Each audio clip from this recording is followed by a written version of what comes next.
Mesdames, Messieurs, merci de rester fidèles au programme de la télévision Futur Média. Merci à Chérif Ahmed Tidiane Diop qui a présenté donc le journal en français.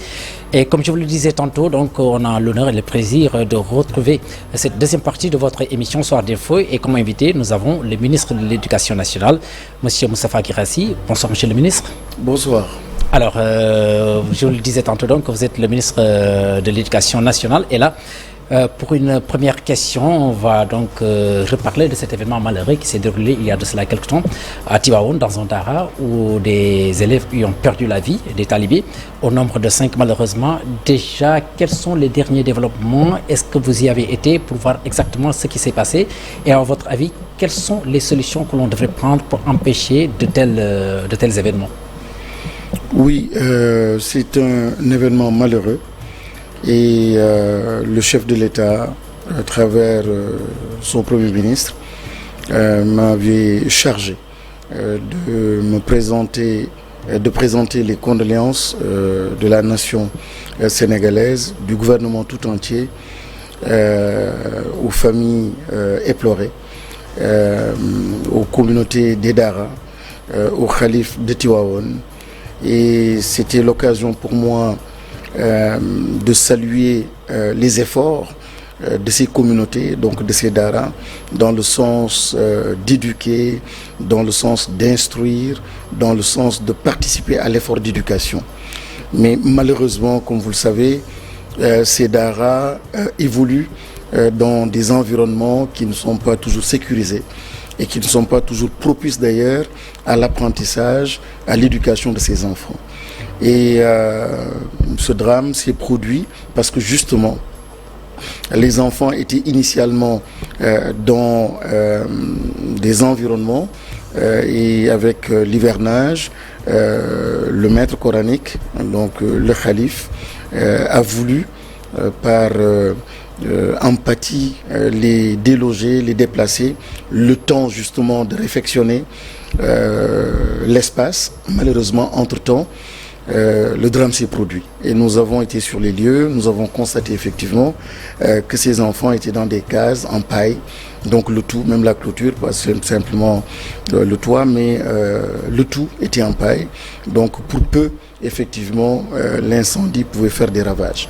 Donc ça a été l'occasion encore une fois de réaffirmer l'engagement du chef de l'État et du gouvernement pour aller dans le sens, comme vous le savez vous-même, le chef de l'État l'a rappelé à l'occasion du concours général et le dernier conseil des ministres, il rappelait l'importance donc des daras et la nécessité d'accélérer en fait leur développement, leur accompagnement avec des daras modernes, des constructions modernes et en intégrant donc le système des daras dans le système global.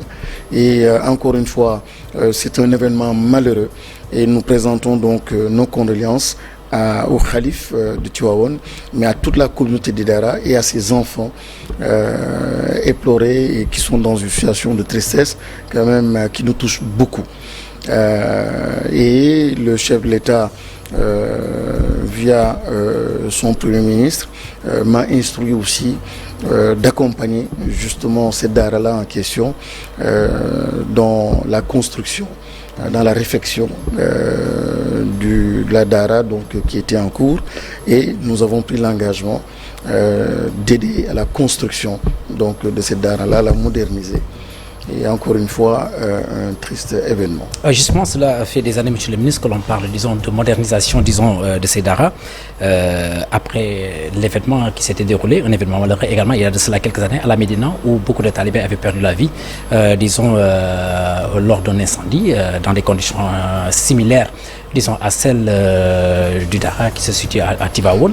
Alors vous êtes nouvellement arrivé avec ce nouveau régime. Est-ce que vous en êtes déjà aux déclarations d'intention ou alors vous avez pris la pleine mesure de la situation pour qu'enfin qu'on ne revive plus une telle situation, c'est-à-dire mettre ou essayer de mettre tout de suite et maintenant ou peut-être dans les plus brefs délais, disons des daras permettant d'évoluer dans de meilleures conditions sur le plan éducatif mais également sur le plan sécuritaire? Oui, vous avez certainement lu le programme du président de la République avant même d'arriver au pouvoir. Et vous avez vu la place importante qu'il accorde donc au Dara. Mais vous l'avez entendu aussi, l'une des mesures phares qu'il a eu à prendre à la tête donc de l'État du Sénégal, ça a été justement d'aller dans le sens de la création donc d'une direction des Dara, donc au niveau même de la présidence de la République. Et donc c'est pour dire que la question des Dara est une question extrêmement importante. Et même dans l'organisation de son parti, vous avez vu aussi l'importance donc qu'il donnait à la communauté des Dara. Lui-même, son parcours, je pense que c'est un parcours qui est marqué, qui a été marqué par cette expérience-là donc Dara et même le Premier ministre en question. Et donc c'est une question importante. Autre fait marquant, c'est que le Sénégal aujourd'hui est marqué par les Dara. Je crois que les Dara ont marqué l'évolution donc du Sénégal. Ont marqué le Sénégal et nos plus grandes figures, éminentes figures, sont généralement, beaucoup en tout cas, sont passés par les Dara. Je veux simplement rappeler le cas de Cheikh Anta Diop, le cas de Amadou Mokhtar Mbow et d'autres qui sont passés par les Dara, et même donc l'actuel président, encore une fois, notre secrétaire général du gouvernement, et beaucoup d'autres donc qui sont passés par les Dara. Et ce qui est extraordinaire, c'est que le passage par les Dara donne des performances scolaires, mais aussi prépare à la citoyenneté. Donc c'est un enjeu important, au-delà de la question religieuse, c'est un enjeu de performance, un enjeu de citoyenneté, un enjeu de patriotisme, un enjeu aussi de cohésion nationale. Donc pour un système éducatif performant, donc il était important pour le chef du gouvernement d'accompagner, de soutenir en fait cette politique-là à l'endroit donc des Dara. Encore une fois, la pleine mesure a été prise et des décisions fortes ont été prises, et une des instructions aussi a été rapidement de faire le tour du Sénégal pour rencontrer les chefs religieux, rencontrer les acteurs donc de ces communautés-là, et nous avons tenu en les premières semaines déjà, donc très vite, des rencontres pour aller dans le sens de revisiter ce projet de loi-là qui est attendu et qui va définitivement clarifier le statut des Dara, parce que qui est Dara, qui n'est pas. Justement, j'allais en venir d'ailleurs pour parler, disons, du recensement. On en est à combien, si toutefois vous avez des chiffres? On n'a pas des chiffres exhaustifs. Aujourd'hui, on est en train de les subventionner, on est en train de les appuyer, on est en contact avec eux, et le recensement est toujours en cours. Voilà, justement, la question, c'est qui est Dara, qui n'est pas Dara, et donc il faut clarifier tout cela. C'est un peu comme dans le monde de la presse. Je me souviens de cette question-là quand j'étais ministre de la Communication. Il fallait clarifier, assainir, donner un statut clair donc aux journalistes. Et aujourd'hui, c'est le même questionnement et c'est la même problématique. Mais instruction nous a été donnée pour justement aller très très vite. Et aujourd'hui, il y a une cohésion, un engagement, une détermination de la part donc des acteurs des Dara et de la part donc du gouvernement à travers son ministère de l'Éducation nationale pour très vite nous entendre. Et ils ont fait des travaux il y a peut-être une dizaine de jours donc à Saly, j'y étais avec eux, pour très vite donc dépoussiérer et nous entendre en fait sur l'essentiel, et pour redéposer donc sur la table donc du Conseil des ministres et avec la validation du chef de l'État et des membres du gouvernement. Donc c'est une question fondamentale. Et c'est une question essentielle de souveraineté aussi, de souveraineté et d'équité aussi, de justice sociale. C'est une bonne partie des Sénégalais qui, lorsqu'ils ne sont pas encadrés et lorsqu'ils ne sont pas en connexion avec le véritable système éducatif, presque l'avenir est entre guillemets mis en parenthèse. C'est d'ailleurs des frustrations. Des frustrations, et puis au-delà des frustrations, c'est un problème de dignité humaine. C'est que l'équité, la justice voudrait que ces enfants qui ont l'intelligence qu'il faut, qui ont la formation qu'il faut, qui ont le savoir-être qu'il faut, puissent aussi être donc dans une dynamique de savoir devenir, mais ça c'est l'État qui doit les accompagner et je crois que cette décision-là est ferme. Vous avez entendu très souvent le chef de l'État là-dessus, le chef du gouvernement là-dessus et le ministère de l'Éducation nationale aussi donc aller dans ce sens-là. En tout cas, on a hâte de voir les conclusions et d'y voir également les décisions qui seront prises pour permettre à tout un chacun, en tout cas, d'évoluer dans son domaine d'activité et d'y retrouver donc sa dignité. Alors, monsieur le ministre, nous allons aborder la deuxième partie de notre émission liée aux examens et concours. Nous sommes en vacances, donc tout est fini, tout est bien qui finit bien, comme on dit. Alors certainement, le bilan, de manière générale, vous retenez quoi? Un bilan plutôt positif. Nous sommes arrivés, vous vous souvenez, le Sénégal a connu des soubresauts et des périodes assez difficiles. Et l'école était menacée, en tout cas l'année scolaire était menacée.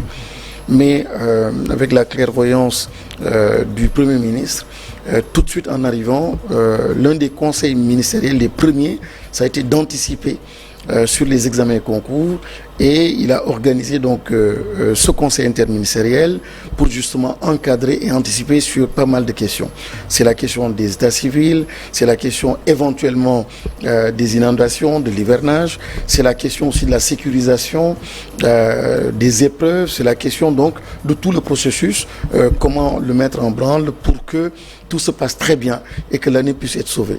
Et tant mieux, donc CEP, CFPE, entrée en 6e, BFM, le baccalauréat, tout s'est très bien passé. Il y a presque eu zéro incident et ce qui est remarquable. Et c'est le lieu aujourd'hui de féliciter tous les acteurs, les IA, les élèves, les parents, tous les acteurs donc qui sont mobilisés pour rendre cela possible pour le grand bonheur de l'école sénégalaise et pour le grand bonheur de nos enfants parce qu'un an c'est quand même important, il fallait tout faire pour sauver donc l'année scolaire. Voilà. Et tout cela s'est terminé aussi en beauté avec le concours général et vous avez vu l'orientation que le chef de l'État a voulu donner donc à cette célébration de l'excellence. Il a voulu le rendre populaire et vous l'avez entendu dire que l'excellence doit impacter parce que excellence sans impact n'est pas excellence. Il invite les Sénégalais à être excellents dans le monde agricole, excellents dans les hôpitaux, excellents dans l'école bien sûr, excellents d'un point de vue scolaire, mais nous devons être excellents partout. Et il a donc voulu donner un cachet populaire à la chose et une escorte motorisée, donc ce qui est exceptionnel, mais le message qu'il voulait lancer, c'est que ces enfants, à travers les rues donc de Dakar, qui étaient applaudis par les citoyens, magnifiés par les citoyens, donc il y avait un exemple qu'on donnait. Donc il y a de l'émulation, mais son discours prolongé et aller au-delà de l'aspect scolaire pour dire que ça doit être ça pour transformer notre pays, nous devons être excellents partout. Et donc ça a été une très belle fête. Mais ça a aussi été la fête de la souveraineté, parce que le thème du concours général porté sur l'excellence, l'école au service de cette souveraineté-là. Mais vous avez vu l'autre innovation, c'est le Premier ministre l'après-midi, ce qui ne s'est jamais fait, qui rencontre des enfants, qui rencontre l'école. Et il était entouré de 4 de nos enfants, un qui était en situation d'handicap, assez sévère, mais qui était excellent, qui a eu la mention. Et il a voulu le magnifier, il a voulu donner l'exemple. À côté de lui, il y avait aussi un enfant de la Dara, donc qui vivait certaines frustrations. Et pour la première fois, les enfants de la Dara, qui ont participé à des concours au niveau national comme international aussi, participaient donc à la célébration de l'excellence, parce que par équité et par justice. Donc, elle était là aussi, et naturellement, nos 2 champions, un du Prytanée militaire et l'autre jeune fille aussi, qui venait donc de Guédiawaye, de l'école Racine School. Et le Premier ministre, en débat très ouvert, a voulu écouter ses enfants, a voulu écouter ses élèves, a voulu les accompagner. Et chaque élève était porteur d'un message des autres Sénégalais. Et l'enfant handicapé pose la question au Premier ministre, nous sommes dans des situations difficiles. Et je me suis battu. Et c'est pas évident pour d'autres enfants. Parce qu'il y a déjà beaucoup d'obstacles. Il y a beaucoup d'obstacles. Ouais. Monsieur le Premier ministre, que comptez-vous faire pour les enfants sénégalais qui sont comme moi? Et le Premier ministre a dit, nous nous engageons pour l'inclusion scolaire et sociale. par équité et par justice. Et notre constitution, nos textes nous recommandent fortement d'aller dans ce sens-là. On n'a pas le choix d'ailleurs, l'État doit jouer son rôle. Et nos bâtiments, les écoles, nos constructions ne sont généralement pas adaptées. Ouais. Donc il faut aller dans le sens d'une réforme. Et là, on pourra peut-être en parler une autre fois. Les réformes curriculaires qui sont tant attendues et qui portent essentiellement sur l'inclusion scolaire. L'autre question, tout de suite, l'autre élève, la DARA, pose aussi la question en disant on se sent exclu du système. Nous les enfants, on se sent exclus du système. Que comptez-vous faire pour nous, Dara? La question exacte que vous m'avez posée tout à l'heure. Et le Premier ministre qui dit, par justice, par rapport à l'esprit de notre Constitution, l'école, l'école, elle est laïque. Notre Constitution et l'État doit vous soutenir. On n'a pas le droit de vous laisser en rade. On n'a pas le droit de vous exclure. Vous aimez l'excellence comme les autres enfants. Et donc, nous allons nous battre. Et il n'est pas normal que vous soyez exclus de certaines écoles parce que vous portez le voile. That's it. Justement, j'allais en venir puisque cela constitue oui, je sais que vous allez me poser la question. Clairement alors, je continue. Ouais. C'est juste ça. Ni religion citée, ni mosquée citée, ni église citée. C'était des enfants du Sénégal. Et les extrêmes ont été pris comme exemple pour les mettre avec le Premier ministre. En rappelant, et vous verrez en fait une vidéo qui est en train de faire le tour donc, sur la toile, l'exemplarité de l'école catholique, du privé catholique, qui a une avance extraordinaire et qui montre la voie mais en termes de, excusez-moi, en termes de performance scolaire et en termes aussi de cohésion et d'acceptation sociale. Et c'est magnifique. Par contre, nous devons faire des efforts. Par rapport à ces enfants-là en situation de handicap, nous devons faire des efforts. Nous devons aussi faire des efforts par rapport à ces enfants-là qui représentent quand même une bonne partie de nos enfants et qui sont donc dans les daras. Et si nous tirons ces enfants par rapport à l'inclusion scolaire, les autres, les daras, et l'école catholique qui est déjà performante, et l'école de façon classique qui est déjà donc sur les rails, je pense que globalement, on serait en fait en train de redresser l'école sénégalaise et on serait en train d'aller donc dans le sens de ce qui a été dit, la société, l'avènement donc d'une société éducative. Ouais. Voilà ce qui a été dit et malheureusement j'ai été très surpris le lendemain de voir certaines presses. J'espérais que le lendemain, tout le monde allait titrer sur l'excellence. Je pensais que tout le monde allait titrer sur les enfants. Je pensais que ça allait être la fête de la nation sénégalaise. Mais j'ai été surpris de voir un ou deux journaux, la une, n'aborder même pas la question de l'excellence, la question des enfants, la question des handicapés, des daras, mais le gros titre, c'était l'Église catholique, le PM, donc en faussant complètement le débat. Alors là, vous faites appel à la responsabilité. Ah oui, c'est une question de responsabilité. Oui, de certains, naturellement. Mais aussi la dimension, la sensibilité de la question et comment parfois on peut sortir des propos de leur cadre, de leur contexte, et puis après, une nation, c'est une affaire quand même assez sérieuse. Est-ce que pour une question aussi sensible, on avait le droit, disons, un petit peu d'improviser, mais il n'y a pas de... Non, désolé. Non, il n'y a pas d'improvisation. Je vous ai parlé de l'école, je vous ai parlé des daras, je vous ai parlé d'un Premier ministre, de l'État du Sénégal, face à son école, face à ses enfants. C'est où l'improvisation? Parlez de la Constitution. Rappelez simplement que, parce que vous portez une croix, mais vous arrivez dans une dara tout bas, que vous soyez exclu parce que vous portez une croix. Le Premier ministre dit non, parce que vous portez les perles sacrées de Ziguinchor. Vous arrivez, je ne sais pas, dans une école, ici à Dakar ou ailleurs, qu'on vous dise non. Le Premier ministre dit non, que vous alliez dans une école privée catholique, parce que vous portez le voile, qu'on vous sorte de la classe. Il dit non, parce que le premier article de notre Constitution dit bien et clairement, c'est une république laïque, un État laïque. Deuxièmement, il précise, pas de sexe, pas de différence par rapport au sexe. Pas de différence par rapport à l'ethnie, par rapport à la race, par rapport à la religion. C'est une liberté religieuse, c'est une liberté de croyance. Et c'est ça le fonctionnement. Bon, après, on a vu les développements. Certains en ont fait une question de religion, d'autres parlent de règlement intérieur. Et je pense que vous avez défendu cet aspect-là. Je termine. La chute, elle est importante. Oui, allez-y. Pour dire bravo au Sénégal. Bravo à la nation sénégalaise. Bravo à l'école sénégalaise. Elle est magnifique. Allez à Jeanne d'Arc. Allez à Notre-Dame. Allez au Mariste. Allez à Médina 3, allez dans toutes ces écoles-là. Elle est magnifique, la cohabitation. En dehors des écoles, arrive Tabaski, c'est magnifique.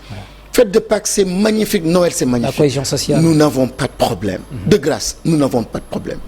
Mais la Constitution nous a permis d'avoir cette grande nation. Nous a permis d'avoir cette grande nation et cette belle nation. Cette belle nation, rappeler l'importance de l'enfant chrétien, rappeler l'importance de l'enfant de la Dara, c'est une bonne chose pour dire qu'ils doivent être protégés. C'est une bonne chose. C'était ça l'appel. De grâce, ce n'est pas un problème de religion, c'est un problème de règlement intérieur. Bon, justement, après, quand même, on a vu que cela a pris d'autres proportions. Oui, parce avec des sorties ça et là qui, à mon avis, ne permettent pas véritablement de prendre, parce disons, que malheureusement, il y a des politiciens qui profitent très souvent de certaines situations pour justement faire leur buzz. Mais de grâce, je parle au nom de l'école et des enfants. Je parle pour demain. C'est l'avenir du pays. C'est le pays, c'est la paix qui est en jeu. C'est le Sénégal qui est en jeu. Tous nos efforts, tous nos combats, c'est pour ces enfants. Et quand on parle de l'école, on doit être solennel. Quand on parle de l'école, on doit mettre de côté les égos, on doit mettre de côté les chapelles, l'église comme la mosquée, Jésus comme Mohammed, sallallahu alayhi wa sallam, paix sur eux. Tous ces grands prophètes. Jésus, jamais un enfant musulman ne viendrait donc vers Jésus et que Jésus lui dise sors, jamais. Et l'église ne l'a pas fait et ne le ferait pas. Je dis bien l'église ne le fait pas. Aller à Touba, aller à Tivaouane, il ne le ferait pas. Et mieux, le Premier ministre me dit, même dans une école de confession donc musulmane, ce n'est pas normal qu'un enfant musulman qui ne porte pas ou qui n'est pas prêt à porter le voile, il n'est pas normal qu'on fasse sortir cet enfant-là de l'école de confession musulmane. Parce qu'il n'est pas prêt, parce qu'il n'est peut-être pas convaincu. Le savoir, il est important pour nos religions. Le savoir, il est important pour notre spiritualité, pour notre société. Et on nous dit, dans la région musulmane par exemple, jusqu'en Chine, aller chercher le savoir. Donc s'il faut aller chercher le savoir dans une école catholique, il faut y aller. S'il faut aller chercher le savoir dans une école à Touba, il faut y aller. Il faut que le jeune chrétien y aille. Parce que c'est le savoir qui est en jeu. C'est l'éducation qui est en jeu. Donc il s'agit de ça. Règlement intérieur maintenant. Justement, je l'ai revenir parce que là, on l'a évoqué, puisqu'en fait, au niveau de certains établissements privés catholiques, il y a un règlement intérieur qui dans tous les établissements. Bon, c'est une obligation. Et au-delà des écoles, le code du travail même, pour toutes les organisations, qu'elles soient publiques comme privées, sont tenues d'avoir un règlement intérieur. Ça, c'est pour le vivre ensemble. Donc, ce n'est pas nouveau. Règlement intérieur, c'est à peu près définir les règles. Mais bien sûr, qui définit les règles? Ce n'est pas l'Église. Ce sont des acteurs de l'éducation au niveau, par exemple, d'une école privée catholique, une école de confession donc musulmane. Ce sont des acteurs qui s'enferment et qui décident. Et puis de bonne foi. Mais par contre, il y a un régulateur, c'est l'État. C'est l'État qui dit, ben là, en prenant telle disposition dans votre règlement intérieur, mais tiens, vous faites atteinte à... Il y a tel enfant qui se sentirait peut-être exclu. Ah oui, non, on négocie. Il y a une régulation. Non, et puis on s'accorde. Et on valide le règlement intérieur ou on ne le valide pas. Mais ce rôle et ces prérogatives, naturellement, laissons-le à l'État. Justement, je pense qu'il y a un des services dans votre ministère qui s'occupe un petit peu de ces questions. C'est bien ça? C'est le ministère de l'Éducation nationale. Et je rappelle que les écoles de confession musulmane comme catholique, comme les écoles publiques de façon générale, toutes ces écoles sont les écoles de l'État du Sénégal, du ministère de l'Éducation nationale, déroulent le programme officiel de l'État du Sénégal, du ministère de l'Éducation nationale. Donc il ne faut pas de débat. Encore une fois, ramenons la chose dans l'espace scolaire, dans l'espace de l'Éducation nationale. Tous ceux-là qui tentent de quitter ce champ-là ne rendent pas service non seulement à la nation sénégalaise, mais ne rendent pas service à l'école et aux enfants. Protégeons nos enfants. Et ce débat-là, qui est un débat quand même, qui devrait même être sain, qui devrait avoir lieu et qui a quand même pris des proportions. Oui, mais parce qu'il y a certains qui parlent avec passion. Et ce débat-là, il faut le dépassionner. Et la marche de notre nation, je dirais même la marche de l'humanité, le fait religieux, c'est un fait religieux qui pénètre pas mal de sphères de plus en plus. Donc, de temps en temps, qu'on soit interpellé ou rattrapé par l'évolution des choses, que la société puisse en débattre, c'est signe de vitalité aussi. C'est signe de santé.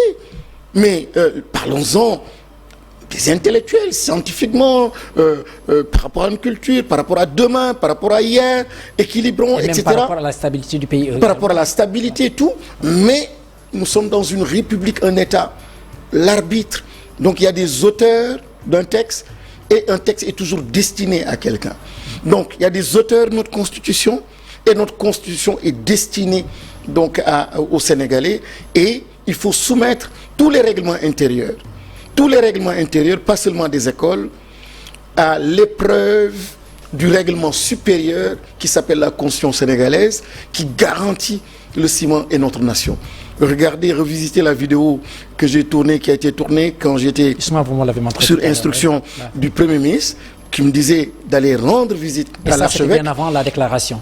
3-4 jours avant la déclaration, pour féliciter l'archevêque, l'église, féliciter l'école catholique.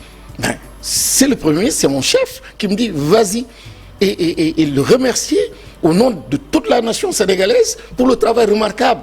Mais c'est pas de la politique, c'est pas un discours politicien, c'est un fait. Et quand le Premier ministre m'y envoie pour féliciter, ben, je le fais. Donc aujourd'hui, qu'on ne sorte pas les propos du gouvernement, du ministère de l'Éducation nationale, alors, monsieur le ministre, est-ce qu'après, disons... Et je termine, excusez-moi, c'est important. Allez-y. C'est important. Ouais. Je lance un appel solennel à mes compatriotes. Le danger est là. Je ne parle pas de ce discours-là, c'est évacué. Le danger, c'est ce qui se passe dans nos maisons. Nos enfants sont menacés. L'avenir du pays est menacé. Le monde bouge. Nos enfants, sans qu'on s'en rende compte, sont éduqués par le net et via le net. Quand vous fermez votre chambre, vous ne savez plus qui éduque vos enfants. La question est éminemment sérieuse. Nous devons réformer l'école. La grande réforme de l'école. Tout le monde doit se mobiliser, et les Sénégalais doivent se mobiliser autour de l'essentiel. L'essentiel, c'est la réforme. Cette grande réforme de l'école. Et revenez encore sur les prières de l'archevêque qui disait l'école. Il priait pour l'école. Il priait justement pour le succès de l'école et le succès de cette grande réforme-là que veut engager le chef de l'État, que veut engager donc le chef du gouvernement. S'il vous plaît, allons à l'essentiel. Et l'essentiel, c'est le Sénégal. L'essentiel sont nos enfants. Et nous devons tous être sages. Nous parlons à nos enfants. Nous parlons pour nos enfants. Voilà, j'espère que votre appel sera entendu. Mais au-delà également, est-ce qu'après ces incidents, il y a eu, disons, des démarches qui ont été prises? Il n'y a pas eu d'incident. Bon, encore une fois, ce n'est pas l'Église. Je dis encore une fois, il n'y a pas eu... Parce que aussi, vous pouvez dire que ce n'est pas l'Église, mais après, derrière, c'est des hommes de l'Église qui sont sortis pour faire cette déclaration, notamment avec l'abbé qui est sorti pour faire déclaration. Ça, on ne peut pas l'occulter, monsieur le ministre. Non, je ne suis pas d'accord. On va l'occulter. Je ne suis pas d'accord. Il y a des musulmans qui mettent des bombes et qui ça n'engage pas la religion musulmane ou ça n'engage pas les autorités donc de la religion. Attention. Il y a des musulmans, je peux être musulman, mais il y a des musulmans qui ont des comportements qui ne sont pas du tout appréciés par les musulmans. Donc franchement, balater. Donc l'église, c'est l'église. Ça, c'est la grande église. Ce sont des autorités. Ils sont, non, franchement, par respect pour eux, ne connectons même pas l'église à ce débat. C'est pas du tout... Parce que vous pensez que c'est malsain. C'est malsain. Et je trouve, excusez-moi l'expression, c'est pas poli. Quand on connecte cette question-là à l'église, c'est pas poli. Le Premier ministre n'a jamais connecté cette question à cela. Et encore une fois, il a voulu protéger l'enfant sénégalais, porteur de croix ou porteur de voile ou porteur de perles. Il s'agit de ça. Et à la place de cet enfant-là de la Dara, je vous assure que ce serait un enfant porteur de croix, la réponse serait la même. Vous pensez qu'un enfant porteur de croix serait là-bas pour dire « je me sens exclu » et il aurait posé la question « Monsieur le Premier ministre, qu'est-ce que vous comptez faire pour nous ?» Je suis certain je suis certain que ce serait exactement la même réponse. Donc franchement, il ne s'agit ni de débat de religion. Nous avons dépassé ça au Sénégal. Alhamdoulilah. Le Sénégal est un grand peuple spirituel, je ne dis même pas religieux, spirituel. Et regardez ce que le chef de l'État fait. La nouvelle vision du ministère de l'Éducation nationale. Il dit former l'enfant en appuyant la formation sur un socle de valeurs endogènes et spirituelles. C'est quand même clair. Donc, on n'a pas de problème. De grâce, revenons à l'essentiel, c'est l'école. Allons dans le sens de transformer l'école. Il y a des urgences. Il y a des urgences. Et nos enfants, et ça vraiment j'insiste, nos enfants doivent être protégés. Ouais. Et la liberté religieuse, la liberté de croyance sont des éléments extrêmement importants et portés par donc notre constitution. Et un règlement intérieur doit encore une fois, et que tout le monde accepte aussi de se soumettre. Nous sommes dans un État. Si le ministère de l'Éducation nationale considère par exemple un règlement intérieur en disant telle disposition peut mettre mal à l'aise tel ou tel, etc. Et par rapport au principe donc, de la Constitution. Et ça vous allez en discuter avant. On en a discuté. En fait, il n'y a rien de nouveau. Il n'y a rien de nouveau sous le soleil en réalité. Parce que ces écoles-là, avant d'ouvrir, il y a une autorisation et c'est le ministère qui le donne. Ouais. Et il y a aussi le ministère qui en permanence fait son contrôle. Donc il n'y a rien de nouveau. Pour voir si tout ça passe bien. Il n'y a rien de nouveau. Mais encore une fois, c'est l'autorité du ministère de l'Éducation nationale. Ça, il faut bien le comprendre. C'est le ministère de l'Éducation nationale qui a autorité sur toutes ces écoles.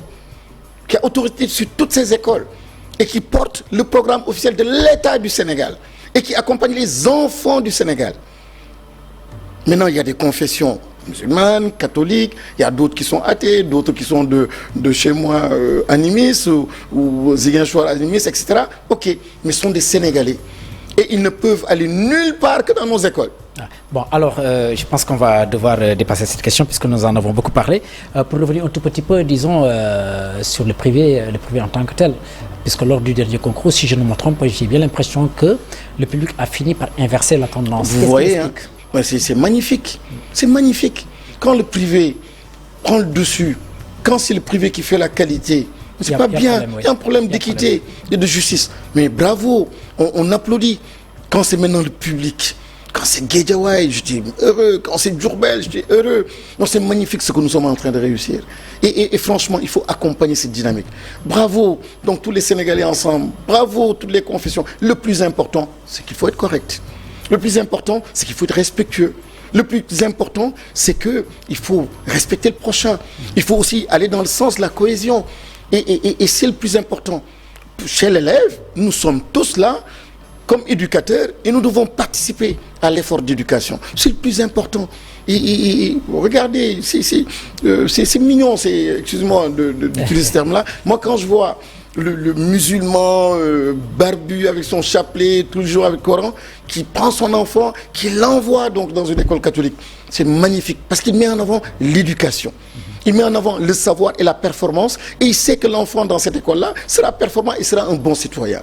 Et je suis certain que ce qui va et ce qui est en train de se produire, vous verrez des chrétiens. Et j'en sais aussi, je connais des écoles de confession musulmane qui reçoivent aujourd'hui des chrétiens et qui reçoivent aussi d'autres qui ne sont pas de notre religion, qui ne sont même pas de notre pays, qui ne sont pas d'ici et qui participent et qui fréquentent ces écoles de confession musulmane. Pourquoi ? C'est un peu l'esprit, c'est l'excellence. Ouais. Et quand on est sûr que mon enfant est dans la bonne école et il sort de là avec des performances scolaires, mais il sort de là aussi avec la bonne attitude, le bon comportement, qu'il soit chinois ou qu'il soit... D'ailleurs, combien de fois on envoie nos enfants en Chine ? Franchement, arrêtons ça. Voilà. Mais pour en revenir à cette question, monsieur le ministre, comment vous l'expliquez, disons, cette tendance qui voit le public prendre le dessus, disons, sur le privé? Qu'est-ce qui a été fait concrètement? Puisqu'en fait, dans un passé assez récent aussi, tout le monde a voulu voir son enfant fréquenter l'école privée parce que c'est à ce niveau où se trouvait l'excellence. Maintenant que la tendance est en train d'être inversée, à votre avis, qu'est-ce qui a été fait concrètement et qui a mené, disons, à ce résultat? Plusieurs explications. Hein. Je pense que il y a une sorte de souveraineté, mais je le mets en minuscule, dans le sens, en fait, que maintenant les localités, vous voyez, les banlieues sont en train de revendiquer leur dignité. Les Africains sont en train de revendiquer leur dignité. Les Sénégalais, à Kédougou, Ziguinchor, Matam, on commence à être fiers, on commence à être connectés à nous-mêmes. Et ça, c'est important. Je pense qu'il y a quelque chose qui est en train de se passer. Ça, c'est bien. La deuxième chose, sont nos enseignants aussi. Et au passage, qui sont merveilleux, qui sont en train de faire des sacrifices extraordinaires. Et je salue la décision du président de la République et sa vision qui remet l'enseignant au cœur donc, du dispositif. Parce qu'ils sont à saluer. Je demande aux Sénégalais, chaque fois qu'ils verront un enseignant, de l'embrasser, chapeau bas pour l'enseignant. Ils sont en train de faire un travail remarquable. Quand on est à Dakar, on ne sait pas ce qui se passe. Mais allez donc à Matam, allez donc vers Kédougou, allez vers Ziguinchor, allez donc dans les coins les plus reculés. Et voyez ces enseignants dans des conditions extraordinaires. C'est des soldats du savoir. Et ils endurent des choses extraordinaires, mais ils sont là debout. Et donc là aussi, ça explique en fait la performance. Mais la performance aussi s'explique par la forte présence de plus en plus, aussi bien donc dans le corps enseignant des filles, des femmes, mais aussi les jeunes filles dans les écoles qui prennent le relais. Et ces filles, que ce soit à Dakar ou donc dans un village, elles ont quelque chose d'extraordinaire. Donc ça se bat, il y a de la dignité, il y a du diom, et vous les voyez donc en train d'occuper le haut du podium ou du podium, et c'est magnifique ce qui est en train de se passer. Mais il y a encore beaucoup d'efforts à faire, parce que quand vous considérez le bac, où on a presque 40 et quelques % d'enfants qui sont éliminés, c'est pas bien. Et comme j'ai l'habitude de dire, c'est une arme de destruction massive, la jeunesse. Il faut revoir ça, on doit être vers des taux de 90, 95%. Nous devons revoir beaucoup de choses. L'intelligence artificielle est un sérieux problème, et je le connecte à la question, par exemple, récemment, au BFM, les tricheries, le baccalauréat, etc. Mais nous sommes aussi interpellés parce que ces enfants-là, faut-il aller les chercher avec des gendarmes, avec la police? Le Premier ministre racontait son histoire. Il avait été sauvé par un enseignant et il a failli donc passer à côté. C'est un enseignant qui lui a fait confiance, qui a tendu la main.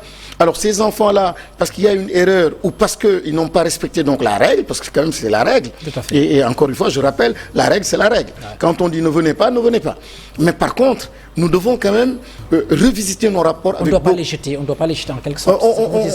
Parce qu'on stigmatise, et après ça reste longtemps, et ça marque longtemps. Et en fait, c'est l'enfant dans son contexte socioculturel. Ça c'est l'empathie du père de famille? Non, c'est pas l'empathie du père de famille, c'est l'éducation. Encore une fois, on parle d'éducation ou d'accompagnement. Il faut prendre la main des enfants, il faut les accompagner. Il faut les accompagner. L'enfant, encore une fois, avec la croix, voile, l'enfant perle, l'enfant handicapé, sont nos enfants. L'enfant, parfois, qui peut-être parmi les plus médiocres de sa classe, il ne faut pas le rejeter.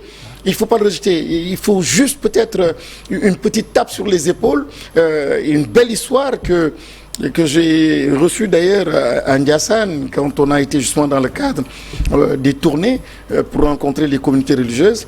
J'ai rencontré un inspecteur qui me disait en fait qu'il y avait un enfant qui ne faisait que dormir en classe. Il ne faisait que dormir. Et une fois, pendant 3-4 mois, il a reçu la visite d'un inspecteur. Et subitement, l'enfant s'est réveillé. Monsieur, moi. Et son maître, donc l'enseignant, ne voulait pas lui donner la parole parce qu'il ne voulait pas être humilié et qu'on voit en fait que l'enfant n'apprenait pas bien. Et bon, j'y vais rapidement.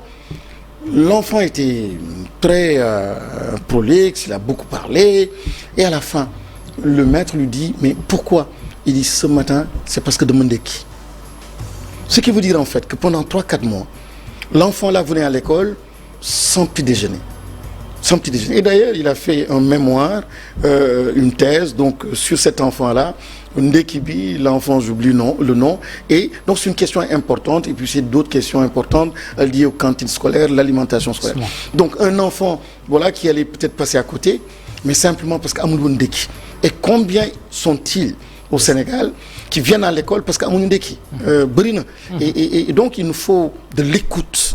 Il nous faut de l'orientation. Et le Premier ministre le rappelait aussi, un des conseils où il disait au ministre de l'Enseignement supérieur, et moi-même je pense que j'ai compris la leçon que je devais en tirer, il disait il faut revisiter donc notre pédagogie d'orientation. Parce que beaucoup échouent donc dans nos universités parce que justement il y a une défaillance au niveau donc des services d'orientation ou de notre capacité à orienter très tôt donc nos enfants. Ça a été le cas pour beaucoup de personnes. Beaucoup de personnes. Parce qu'il y a eu un mauvais choix. Voilà. Donc les enjeux sont multiples. Il faut absolument, encore une fois, on a besoin de l'énergie de tous les Sénégalais. Et heureusement, nous avons un pays d'experts dans ce domaine-là de l'éducation. Moi, je suis impressionné, je suis bluffé. Il n'y a que des experts, nos inspecteurs, nos enseignants, nos universitaires dans le domaine de l'éducation. Il suffit simplement de libérer les talents, de les écouter, de les accompagner, mais pour faire quelque chose d'extraordinaire. Et le monde la dara, naturellement. Voilà, l'appel du cœur du ministre de l'Éducation nationale, Moustapha Guirassy, que nous avons reçu donc dans votre émission Sort des Faux. Merci en tout cas, monsieur le ministre, d'avoir répondu à notre invitation, malgré votre calendrier très chargé. Merci. Nous vous en remercions et espérons vous recevoir très prochainement sur la télévision Futur Média. Donc, mesdames et messieurs, merci d'avoir suivi et à très prochainement sur la TFM. Ciao.